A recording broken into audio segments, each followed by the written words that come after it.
What's up, guys? So I'm sitting here, Justin Elliott. I'm sitting here with my co-founder. Jahreem Samuels, and CEO of Worth, co-founder with Justin.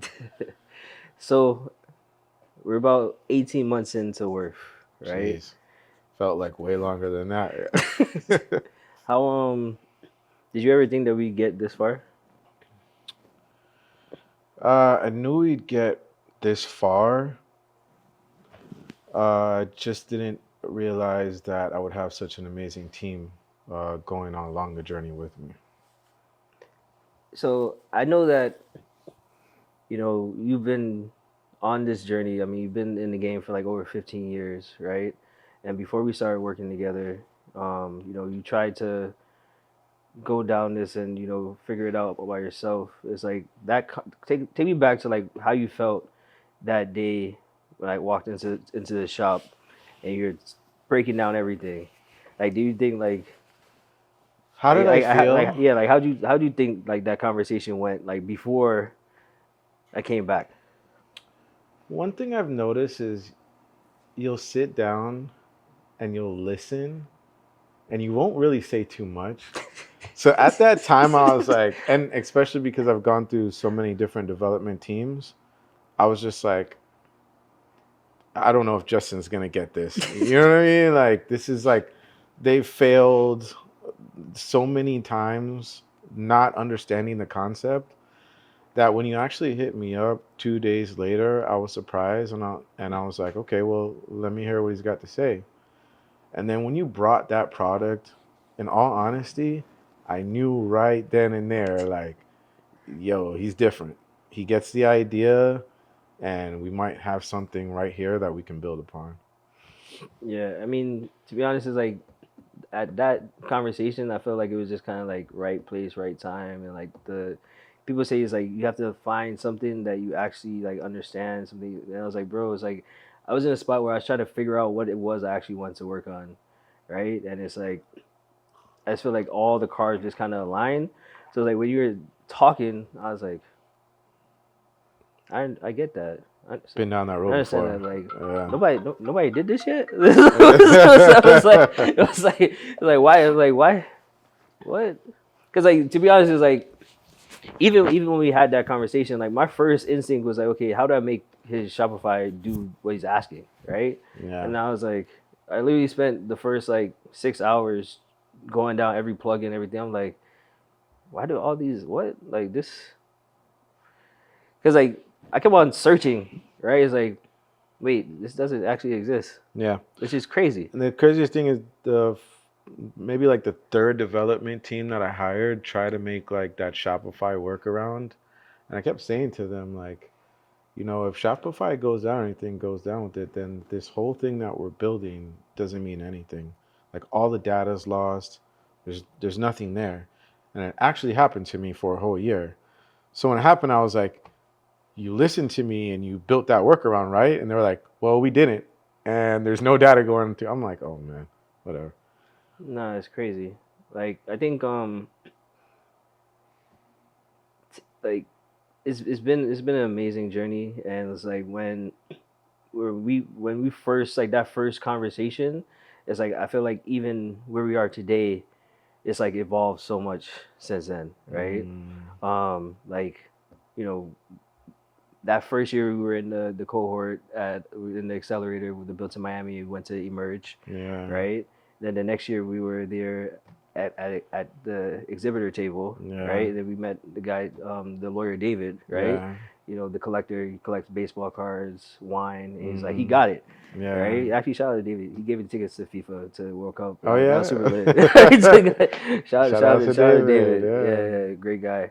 And then this year, when we were back at Emerge, he introduced me to one of the partners, and like the pitch that we have today is not what we have, right? Because like initially, when we were talking, we tried to figure out this thing. It's like you're trying to learn. It's like you're trying to crawl, walk, run, right? So it's like found like we both built $1 million businesses, but we never done the tech stuff before, Yeah. right? So it's a little bit of a learning curve. And it's like when we first talked about the product, it was like everybody's like, "Oh, so you're like StockX." And Oh, I'm so you're like, like eBay, right? no, It's like, bro, like, yeah, no, it's not. Like in our heads, we knew what it yeah, was, right? But it's like that's we couldn't articulate it properly, yeah. right? So I mean, like, tell, like bring them back to like that first conversation, right? And some of the things, like some of the struggles that you were having in your store, right? That all these other tools couldn't solve.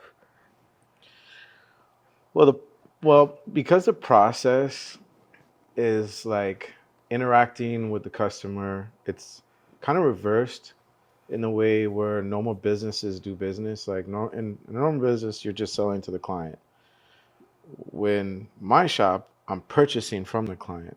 So it's like, who has that, system of record keeping and, making it easy for like if a client brings in their product to sell to me, right then and there, I should be able to know who this client is, if they've sold to me before, you know, past that, um, you know, I have to go through like, depend on the item, but I'm going through like 3 to 5 different apps to find a valuation on, how much this product is worth.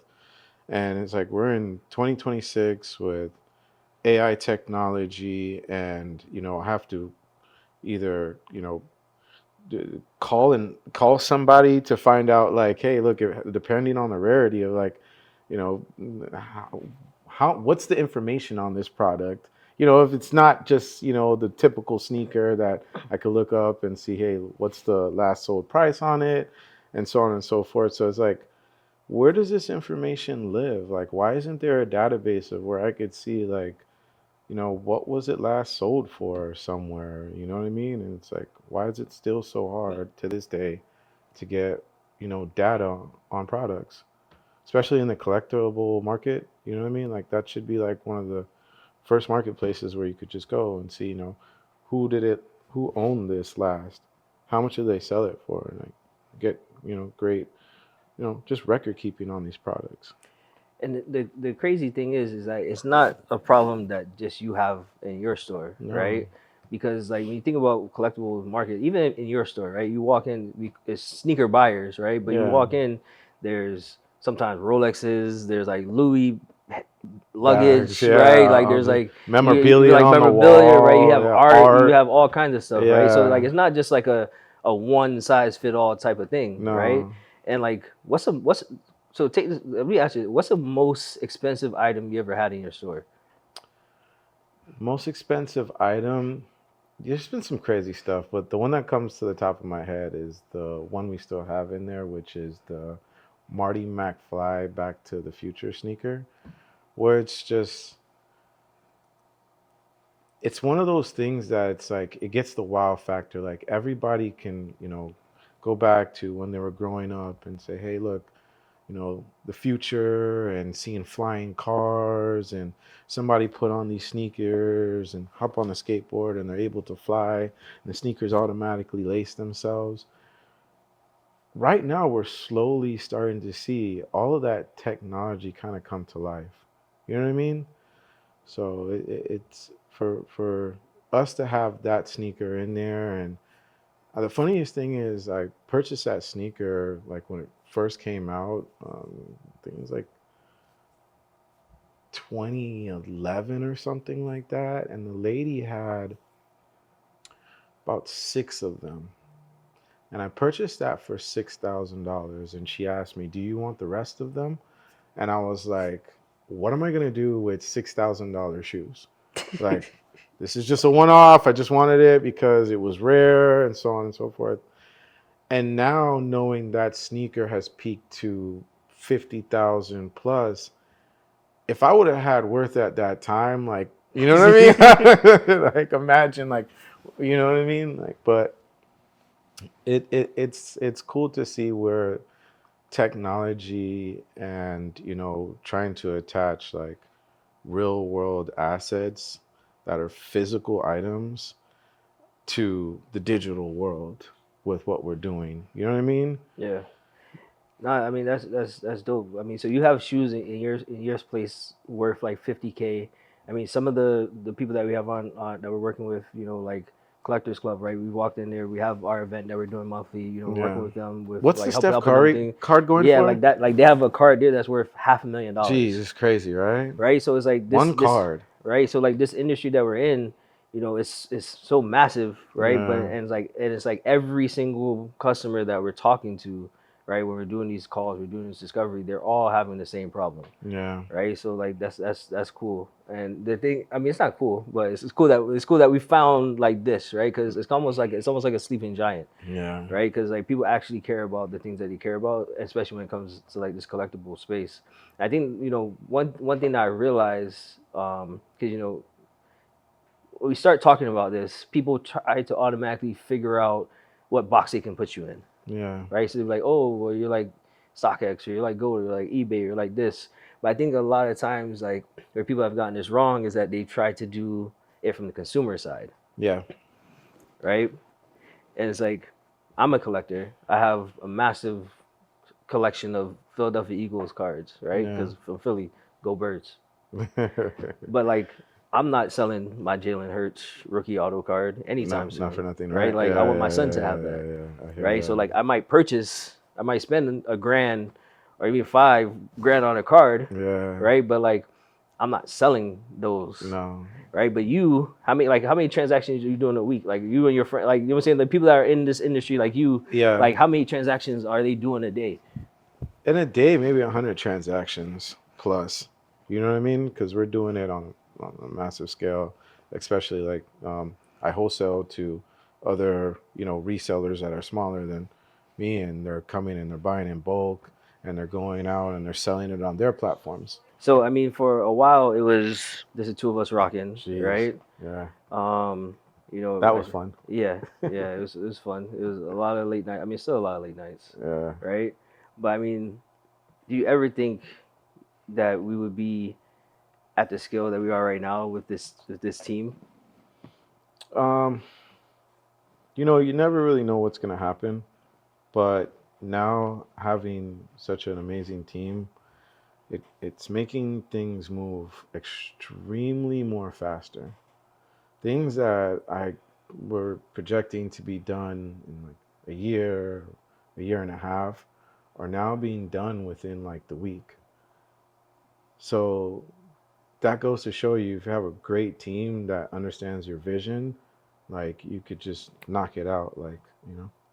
Yeah, I mean, shout out to Zach. Like, you know, amazing advisor is like, he was like, yeah, we're gonna scale up the team. And we're like, sure, Yeah. right? I was like, sure. Yeah, All right, it scale was the like team, yeah. we literally had like I think it was 1,800 people Yeah. apply to Yeah. be at Worth, Yeah. right? Like kids from Stanford, Yale, Harvard, MIT, NYU, UM, top schools in the country, and we grew this team to 70 people in 2 months. Yeah.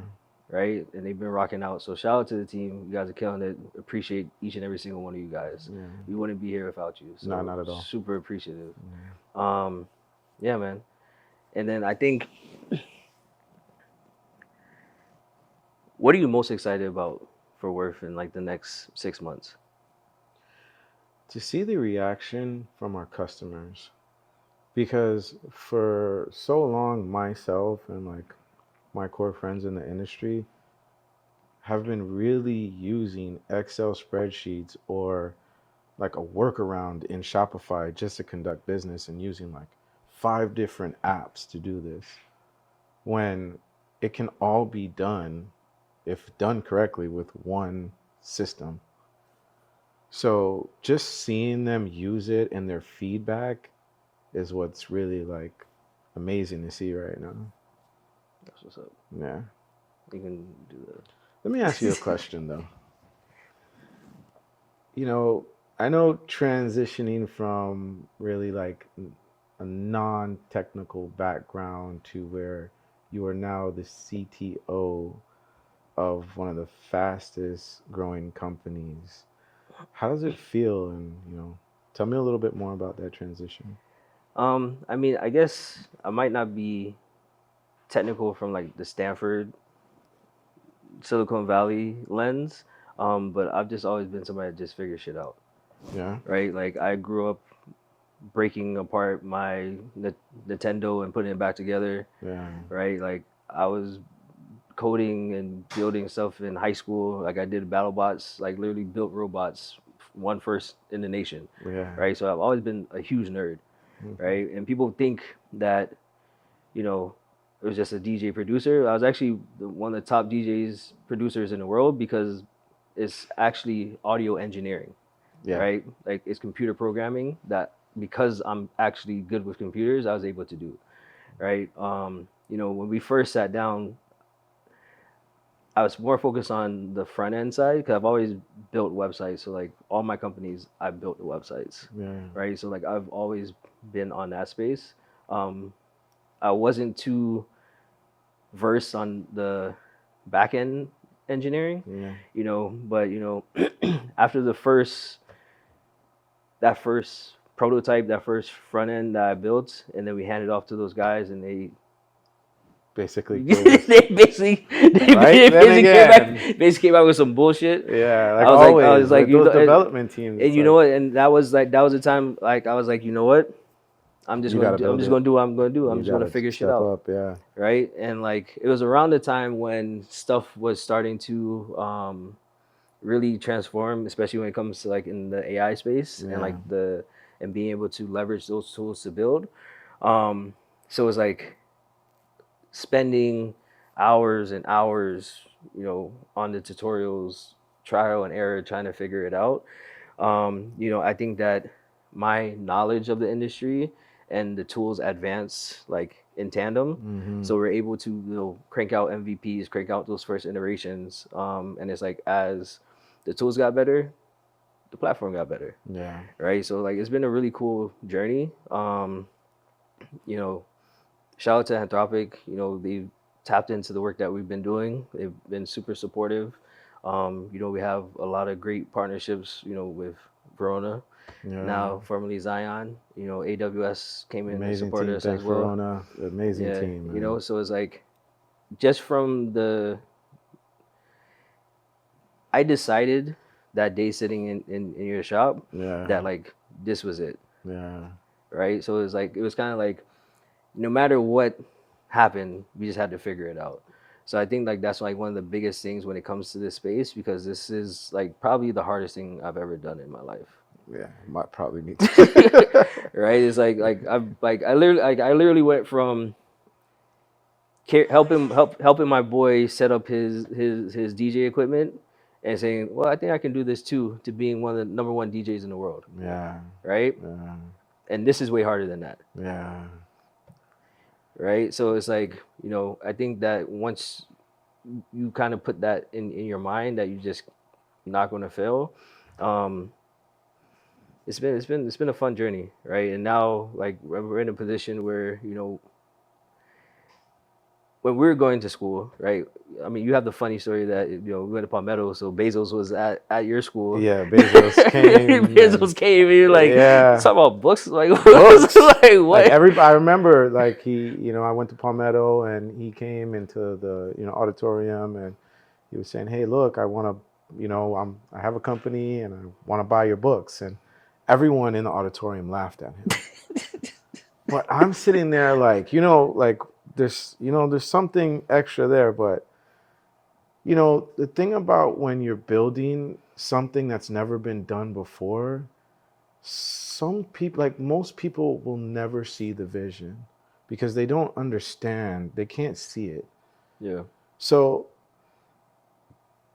that's where I think where you and I, like, we wouldn't let anything stop us because we see the vision. We know we're actually been in this business for so long and know that this was so needed in this space that there's nothing gonna stop us from building and giving it to, like, not only for ourselves but to other businesses that need it. So you just can't let anybody, like, just down your dreams or like deter you from what you know that you can do.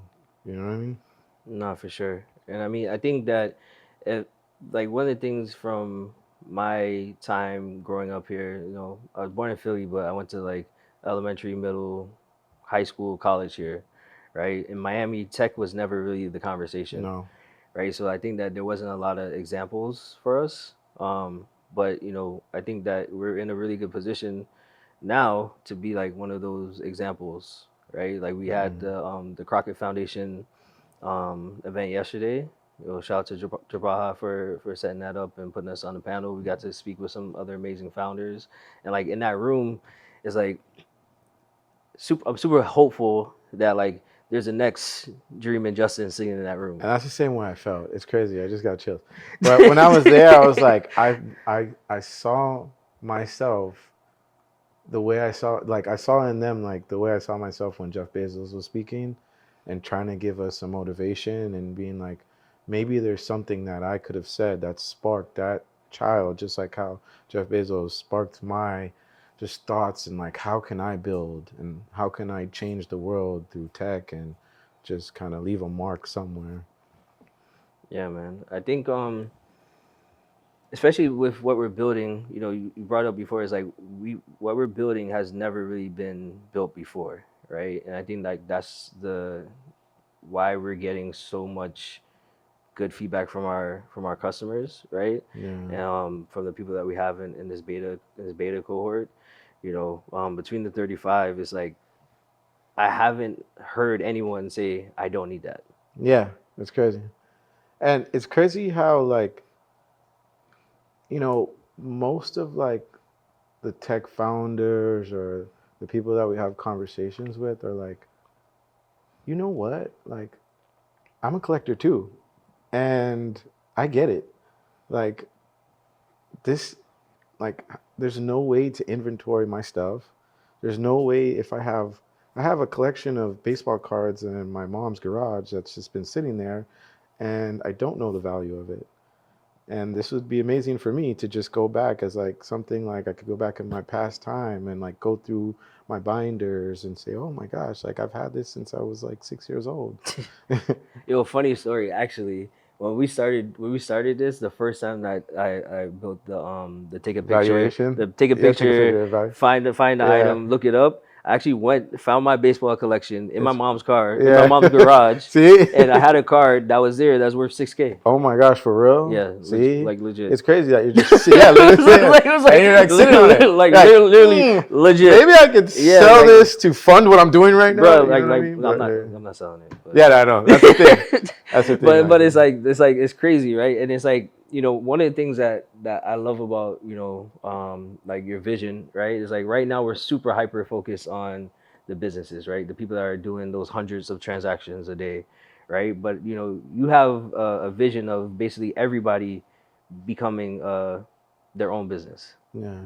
right? And because like once you know what you own, if it's real, how much it's worth, then like that's powerful, Yeah. right? You're able to leverage that to start a new business or buy a house or buy a car or put your kid in college or do those kind of things.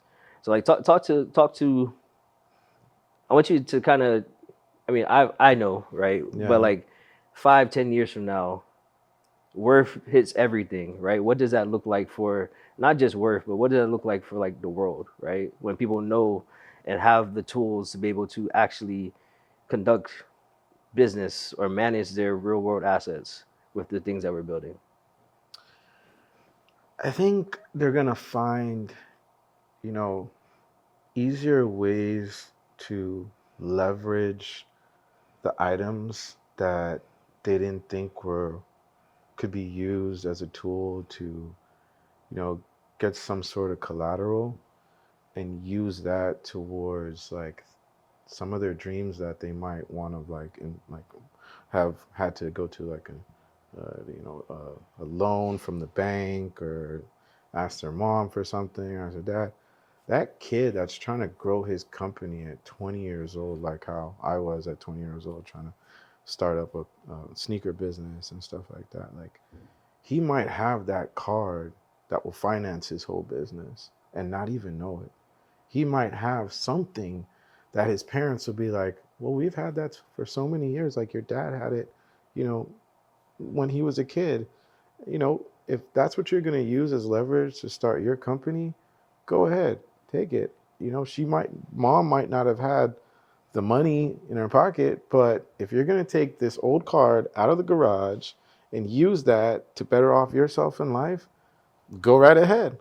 So I think just non-traditional ways of getting like funds and using that, like I think people are gonna find a lot more ways, and then using Worth as a platform to manage your business with you know automatically getting real-time valuations, attaching physical items to the digital world, and using our RFID and NFC chips to make sure that these items are actual authenticated items. I kind of see like major corporations and major brands and businesses that want to keep a trail of their products and seeing you know who their core demographic is. Like I have this idea that sometimes like information might get lost, from manufacturer, then goes down to distributor to retail store, and then goes into the core consumer. How do you pull that information? You know what I mean? Like I see a world where the technology that we're implementing in these products right now will do away with the traditional barcodes. You know what I mean? And you scan our item, you see exactly the track that it's been for on the company side of things. Like, okay, well, now I see where most of these products are going, and then I can also see on the resale market now. Wow, I didn't know that these kids were loving these little fidgety toys that I produced. It's going crazy, and they're resharing it. They're trading these things. So now as a brand, my marketing strategy will change. I'll make some of them a little bit rarer so that the customers are now turning into collectors, because I didn't know my product would been a collectible item. I just put out something cool and fun. So that's where I see, just a couple different ways of using our product and kind of shape the way, data is pulled, you know what I mean, for these companies and for, Nah, that's dope. And I think like along those lines, like one of the things that kind of excites me the most, we have some amazing partners, right?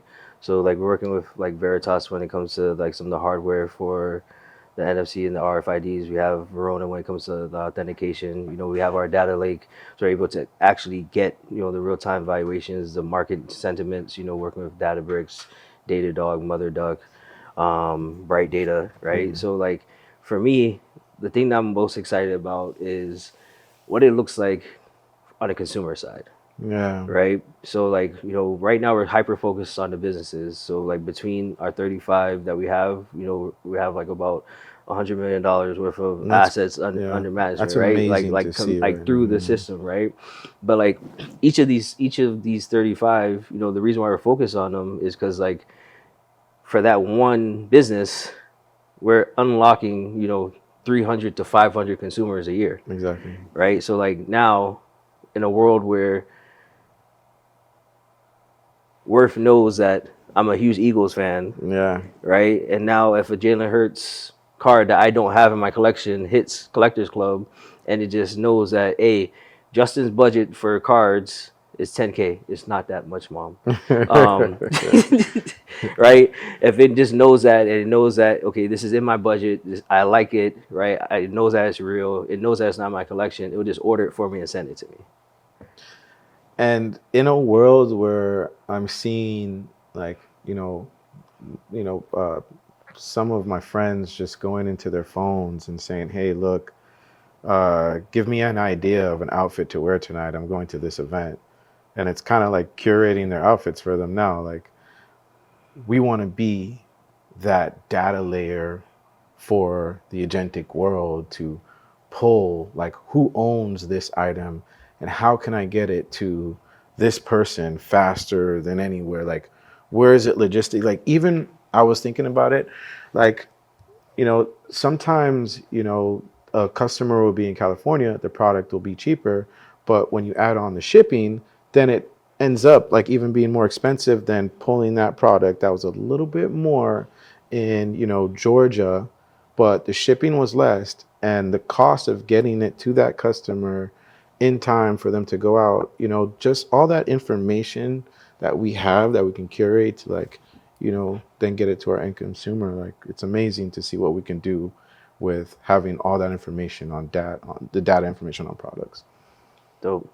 So to kind of wrap things up, um, what's one thing that I think that there's a lot of people that still don't understand exactly what worth is, right? But Yeah. like, what is the one thing that you want people to understand or think of when they think about worth? Transparency in products, and being able to use this agentic world to, like, talk back to you as a business. You know what I mean? For the longest time, I've been kind of saying, like, man, I wish my store, like, would talk back to me. And nobody understood what I was saying. And then now that you have all these AI tools, like, it's actually possible for me to, open up my phone and, the LLM that we've created say to me, like, this stock is getting low. These customers, do you want me to create an email campaign to these top customers that buy this sneaker in that size that you just, inventoried yesterday? And it's amazing. Like, that would take me to go into Shopify, look at all my data, look at all my analytics, who was my customer, and then go to one of my employees and say, create a marketing campaign. You know what I mean? You know how long it takes to get all the way through that process. And now I could just say, please create that campaign, email my customers, and, like, to see, how they react to it. They might even purchase that item same day. So, like, my products are going through faster now because of it, Dope. Well, Can I ask you a question before we wrap, though? Yeah. You're such a creative person, and I just seeing, what you've done for this company so far. What's your vision for Worth in the next couple of years? I mean, right now, with any company, you want to start super niche, Yeah. right? Like, you need your beachhead market. So we came in through a very unassuming market, which is the collectible space, right? Because Yeah. if you're not in this space, you don't actually understand that somebody will pay $1 million for a guitar, right? Or that somebody will pay like $5,000 for some sneakers, right? Because, like, you don't know what you don't know, right? Like, there's literally $12 million comics, right? But, like, people like, a comic, like, that's crazy, right? But where I see worth is, like, worth is just how, in 10 years, worth is just how commerce happens, period. Right. Explain that a little bit more to me. Like, we're like, what I think that, like, in the future, I mean, we already have we have the best data set on our 13 categories. Yeah. Right. That we're pulling from over 1,500 different sources every day. Yeah. Right. To know market sentiment, pricing data, everything. Right. So in the future, where people aren't going to a website to buy something, when people aren't going to a store to buy something, right? And their AI agent is a person that is shopping for them, they're going to want to come to Worth because we have the most robust, authenticated, clean data. And that's just how we win, right? So, like, in the future, when it's like, it knows that it's my birthday, I have a trip to Mexico, I need a new bathing suit, it knows my size, it knows my color, it knows that my flight leaves Friday at 5 and it has to order from this store from this time to get there in time, then that's just how we win, right? So it's like, that's what I see, like, right now. The future of commerce. Yeah, it's the future of commerce. Wow. Yeah, it's like, that's just like, yeah. All right.